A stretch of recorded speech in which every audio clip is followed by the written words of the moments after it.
Right, I was here a little while ago for the Celtic Studies meeting, and it's always very interesting to see the contrast between, in some ways, what has been going on in archaeology and what is going on in Celtic Studies. Celtic Studies, of course, is very much a language-based subject, and we are only a small, archaeology is only a small part of it. But it does have implications, because when we're finally looking at the Celts, there are a lot of linguistic models and paradigms which are being used. And this, in certain areas, does produce a tension between the two different subjects. And so one, for instance, gets the tree model, the Stambaum model of the origin and development of the Indo-European languages. And this then has implications, because we see great continuity in the language. To what extent do we see continuity going on in other aspects of culture? And this is one of the problems that, well, you'll be seeing Ray Kahn and myself arguing about this, coming from rather different perspectives. And we have this sort of idea of continuity going through. But for me, one of the problems is that continuity is also assumed for other aspects of culture, and we certainly should not be doing that. And just to give you sort of an example, one of the things that originally brought me into the problem of the Celts, because by my nature, truly, I'm an excavator. I'm someone who's dealing with economic and social matters like urbanism and so on, and trade. And so the Celts, for me, for a long time, were not a central area of study. But then suddenly I felt in the 1980s, things are going wrong, and we need to come back and have another look at it. And one of the books that did this was this book on Danebury. And what we see here is a sort of concept of Celtic society and a structure which is built up on based largely on the literature and then imposed on the archaeological record.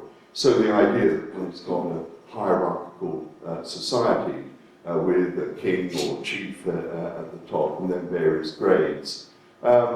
It's an interesting society because, as you will notice, there aren't any women or children. So there are sort of problems with this simplistic thing. Well, J.D. Hill has talked a lot about the problem of these sort of triangular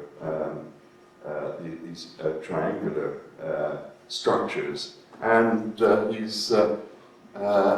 and the problem is that it's because we have societies who are speaking Celtic languages. It's felt you can just it was felt at that time you could just put the two together. So you could use the evidence from Ireland in the early Christian period alongside the information that we were getting from Caesar.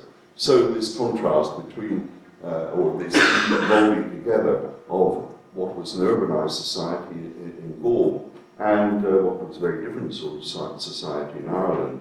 And behind it lies other concepts of colonialism and so on, of unchanging native societies. Oops, not too far.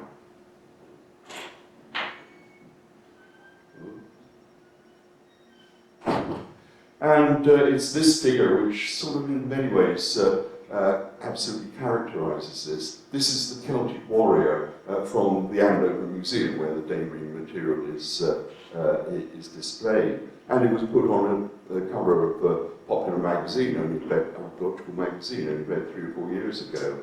And yet this individual here, he has belt fittings and a brooch from the 5th century BC from Central Europe. He has a torque from the 1st century BC from Britain. He has a shield from probably the 2nd century BC, probably from France or somewhere like that. And you're just putting it all together and you make the ideal Celtic warrior. Well, it's not like that, and I think we really should have been moving on from that. And out of it came this sort of concept of Celto-skepticism. It was a critique of Celtic studies and the way that they were being used in archaeology. It largely started in Britain, indeed it's largely started amongst English archaeologists, people like myself, Tim Champion, Tim Taylor, who should be here, but it was also beginning to happen in Spain. There were always claims it was just English archaeologists who were, for some reason, were anti-Celtic. I spent my whole life digging up people who spoke Celtic languages. Why should I be anti-Celtic just because I'm an Englishman who's doing this? And so there was quite a battle that started developing. But as I said, we had it in Spain. There's certain problems in France are a bit different. We have it there. We have it going on in Austria and Germany, and a lot of people have sort of picked these things up. But it's also sort of impacted on language and literature with Patrick Sims-Williams from Professor Aberystwyth. This started off with sort of a couple of books. The original one written by Simon James, which still gets upsets the Celts. Hopefully some of the things that came out later are a little bit more acceptable. But we have the book, The Celts in Britain, which is written by Mark Morse, coming in from a perspective which is from the history of science. He's not an archaeologist, so it's not only archaeology. And then there was my own book, which takes a rather more European perspective, looking at the way that ideas develop. And out of this, simply seeing where ideas came from, we've moved on to, certainly for the archaeological material in bringing proto-history, I think a very different perspective. And so what was, I think, in some ways going on was there was a paradigm shift taking place in archaeology, but it had hardly touched Celtic studies.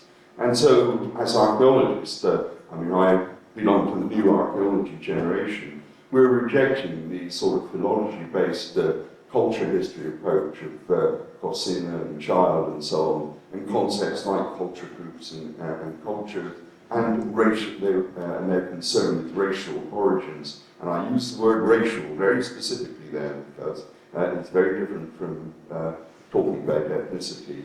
And also simply saying, well, the idea that there are Celts in Britain, it is a relatively modern phenomenon. It starts with George Buchanan, who was born not far from here in the Renaissance. A brilliant piece of work, but in some ways it's led us all astray.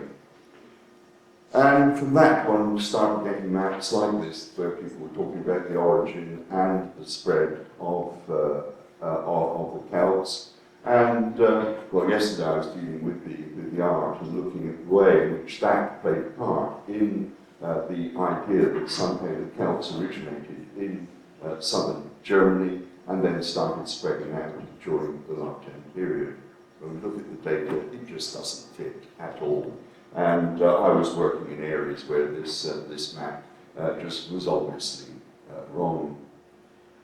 But since then we've had other ideas about the origins of the Celts, and so there is the Cunliffe-Cock idea of Celtic from the west, that it's something which is starting on the Atlantic coast and perhaps starting in the middle of the, if not earlier, in the first millennium BC. And I, in the end, simply said, well, we've got to go back to the original sources, because a lot of this is based on misreading or simply ignoring aspects of the ancient sources. And what I attempted to do here, and a lot of problems with it, but actually to suggest areas or show areas where in the ancient world people are actually talking about Celts. And I'm contrasting this with what I call the modern Celts, so I make this contrast between the ancient Celts and modern Celts, and I'll try to explain why later on. But there is, chronologically, there is no overlap. There's 1,000 years between what the ancient Celts and the modern Celts, and also very limited geographical overlap. They are very interesting phenomena, but they are different, and we have to study these things in slightly different ways. So there are questions about how do we actually go about defining the Celts, and can we only do it from the ancient authors? Can we use language? Can we use material culture? And can we accept the correlation Celtic languages equals Celts equals large culture? And this is what I've been looking at in my studies of the historiography of the Celts. And so asking sort of fundamental questions like, why are the modern populations of the Scots, the Irish, the Welsh, Bretons, why are they called Celts? Why are Celtic languages called Celtic? How did they acquire that name? What is the Lantane culture? Can we define it? And what has it got to do with the Celts? Yesterday I was talking about Celtic art. Again, it's something that's not quite as we would expect. And why do we consider that the Celts could originate in southern Germany or in Iberia? But there has been a sort of debate, especially in the 1990s, that it was suggested that in fact people like myself were somehow anti-Celtic, and what seemed starting to come up again. Recently at a conference I was accused of one of the people who was destroying Celtic studies. I would want to be exactly the opposite, somebody who is sees it as an absolutely great subject to be studying. So we find sort of quotes like from the Gauls that people like me were doing some sort of genocide and trying to kill off the ancient Celts. No way. And I can't actually, I'm having problems reading my screen, which is why I'm having to sort of look around. Quote from a popular book, like many Celticists, I was of the opinion that if they ignored the absurdity of the statement about the ancient British not being Celtic, it would go away. It did not. The reason it didn't go away is there is a lot to be discussed there. And this conflict is still going on, so I'm hoping we're going to get into a position where we can open again the dialogue, but base it on a rather more sensible approach. But there are also statements like this from recent books, and suggesting that the idea of the Celts derives entirely from language. Celtic studies, yes, that is a linguistic subject, but the Celts themselves, that is something that comes from the ancient sources. So when people say, when people like Wolfgang Meid and Graham Isaac say that without language there are no Celts, well, sorry, I work in the ancient world and we have Celts without language there, as it were. So we have to understand how these terms came into existence. And so I noticed there's an interesting thing that on the whole, the Welsh universities have engaged in this in the debate, Bangor and Aberystwyth, but here in Scotland, there's been a sort of rather more negative attitude. We might talk about that later on. But attacks on these ideas coming from both Edinburgh and from Glasgow departments of Celtic Studies. So things to talk about there. And the other reason that things are interesting at the moment is because we are having for the first time a big exhibition which is going to be putting across the new ideas. Yet the press release and indeed in one or two areas in the exhibition itself, which is still not open, but I have seen the captions, there were mistakes still being made, suggesting that the Celts never lived in urban settlements. Well, they did, but they never wrote anything. But we have a world history written by a Celt, or somebody who's pretty certainly a Celt, by Pompeius Trogus. So say that these people are illiterate and just barbarians, it's rubbish. We've got to change the perspectives. And I was hoping that Thomas Clancy was going to be here, but we have at least one person in Celtic Studies who I hope will be putting in a contribution later to explain. I mean, we've lost one of our lecturers, so we will have perhaps a chance to discuss this. So we will. I hope we've managed to improve the exhibition. But at any rate, we've got to be talking about what the theoretical and methodological basis of studies using the word Celt and so on, because we all use it. But how do we get rid of the old misconceptions, and how in future do we use it? Where do we go from here, and how can we get a rather more sensible approach to these studies? Right, I've taken a little bit too long for that, but has anyone got any sort of quick comments they want to make, or can I go on to my lecture?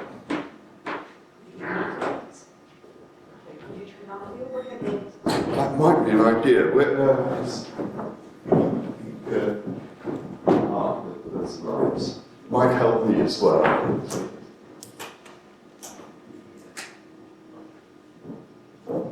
Is that better? Right. Okay, so here are some of my thoughts about where we should be going. And as I said, a lot of what has been going on in the last 30 years, in terms of theory and methodology, has really been of a negative thing. We're just simply saying, you can't do this and you can't do that and this is wrong. But we've also got to be thinking positively and how we should be doing things. And so you'll be getting a bit of, well, you came in just at the right time, Ray. Ray and myself have been having a good old battle for the last 10 years or something like that. And at a number of conferences, especially in Austria and in southern Germany. And I think both of us have learned quite a lot from it, and beginning to understand the different ways in which we think. But also, I've had conversations with Patrick Sims-Williams, and he's been looking at the implications of this in the areas of language and literature. Sorry, again. So what we've got is, as far as the archaeologists are concerned, that we've got a change of paradigm. We no longer accept this idea that language can be equated with ethnicity, and this can be equated with an archaeological culture group. And in the case of the Celts, the Celtic language does not necessarily equal Celts, and certainly doesn't equal a Latin culture group. But I find Celticists think in a rather different way from myself, and not necessarily in terms of these sorts of paradigms. So there are fundamental differences between them. I've also talked about a hierarchy of change, and saying, well, there are certain aspects of the ancient peoples and indeed the modern peoples that can, some things that change very rapidly, other things that are really very conservative, and things like genetics. Without wiping out the population and bringing in a new one, we've had great difficulty in changing the genetic makeup. There are gradual changes going on. Ethnicity and language, these are things that are fairly conservative. It's not easy to make people change their language and indeed the conception of who they are. So the Irish have gone through a language change, and they're essentially English speaking, but they're still Irish, so those sorts of changes can happen. Social structure and religious beliefs are rather less, rather easier to change. The stuff that we deal with as archaeologists, material culture, that really is very, very ephemeral. And so we're certainly dealing with a very different class of data. So I'm saying, right, these are different sorts of data. They are related to one another. We need to study the relationship, but we cannot use this as a proxy for looking at archaeology as a way of looking at the spread of language. They are different phenomena, and we should treat them as such. So we can compare, but we can't just change one for the other. And if we can't do this sort of thing, simply say, well, look, let's look at the archaeology and then look at the origin of the Celts and of their language, we can't do it. So why are we bothering to do it? People who seem desperate to want to know the origin of the Celts. Sorry, we can't do it, and we just have to accept that. And all we can say is that Celtic languages were widespread by the 6th century BC, northern Italy, southern France, northern France, Iberia, because we have inscriptions and graffiti, and also people called Celts, if we are to trust people like Hecataeus and Herodotus, where our original idea of the Celts comes from. They are also widespread, and people tend, especially archaeologists, tend to forget, for instance, that there are Celts in Iberia, because it just doesn't fit their theories. Linguists tend to define Celts, or used to define Celts, as speakers of Celtic language. But at what level is one saying, well, people are speaking something different? The English, Norwegian, and Dutch, we all speak Germanic languages, but that doesn't make us Germans. And so at what level are we looking at? Is it the language group? Is it the language or dialects, accents? There's a whole series of levels at which distinction can be made. And well, I've already mentioned I was using the term race deliberately, but this is something different from ethnicity, and it is very different, or from nationality. It is, one has to understand concepts that were being used in the 19th century and be aware of where some of our ideas are coming from. Sorry, my throat is suddenly drying up.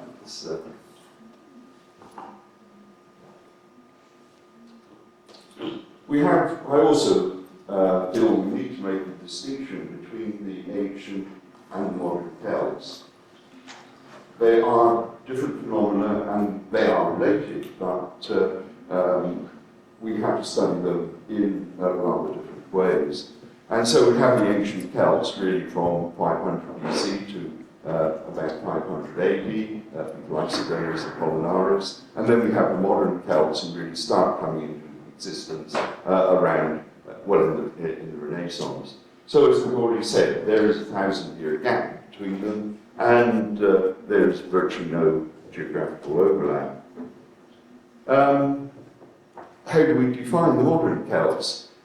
Speakers, recent speakers of Celtic languages, I can quite happily go along with that. But how far can we use self-definition, which I've always suggested we can use? How do we deal with the Galicians and Asturians who claim they are Celts, but most of us would say they just don't fit these criteria?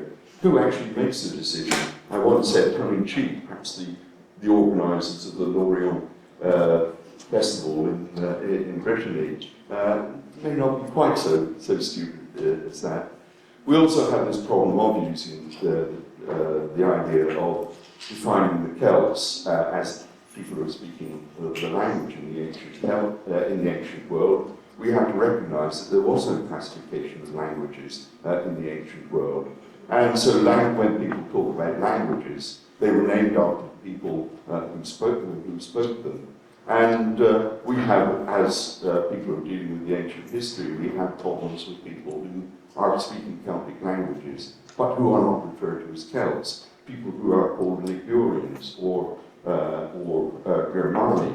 And so the modern definition doesn't fit the ancient world. And still problems with this. So when we look at the ancient Celts, we don't know what the definition of a Celt was in the ancient world, or at least there are lots of them. So as I said, we can't use, I don't think we can use language, no classification really, trustworthy classification of languages until the 19th century.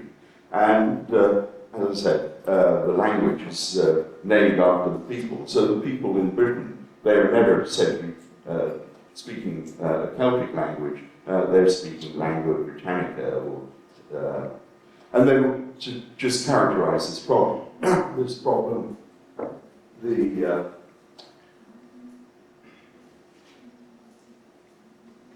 town of Narbonne, which we are told is a polis Celtic. And, but what does this actually mean? Is it ethnic? But this is an area where people were speaking Iberian languages, and what little information we have suggests that they were Iberians.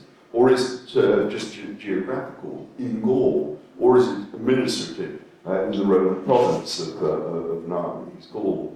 So we have to look at each case where this term is being used and say, well, what does this person mean? Just put on here the map of the distribution of languages in southern France based on the inscriptions, and we see that around Marseille, there, where supposedly the Curians are living, all of the inscriptions we have there are in a Celtic language, whereas around Narbonne they are all in an Iberian language. For me, it is simply wrong to call them the ancient inhabitants of Britain Celts, and it is simply ahistorical. And just in the same way as one would not call the Iron Age inhabitants of Scotland Scotty, we have other terms like Caledonians and so on, or refer to the people who lived in England as being English or Angles. So if we're going to be trying to write history, I think we must try and be as historical as possible and simply accept the fact that nobody considered the people who lived in Britain as being Celts. The definition of being Britain is certainly geographical, but it's always a contrast between the Gauls, the Celts, and the Britons. We also have quite a number of sort of hangovers from the culture history paradigm, confusions between when one is using terms like Hallstatt and Blaten, whether you're using it in a chronological way or whether you're using it in a cultural way. And the big area, the most classic example where these got confused was at the Leuenberg, where it was considered the latest phases were contemporary Blaten further north. And so the deposits there, the latest deposits, were referred to as being Blaten. But in fact, anybody looking at the material would say, this is Hallstatt. So we find the two concepts, the chronological and the cultural, getting mixed up. And still at the museum, as far as I'm concerned, because of this thing, there is just confusion. Well, these then are some of the problems that I want to be us to be talking about. How can we get over these terms? And I've now run out of time with much more to say, but at least I hope I've sort of started a discussion which can carry on later on. Right, I will now pass over to my chairman. Yes, you. Sorry? Am I chairing you? Yes, you're chair. Yes, perhaps you missed it. That's right. Yes.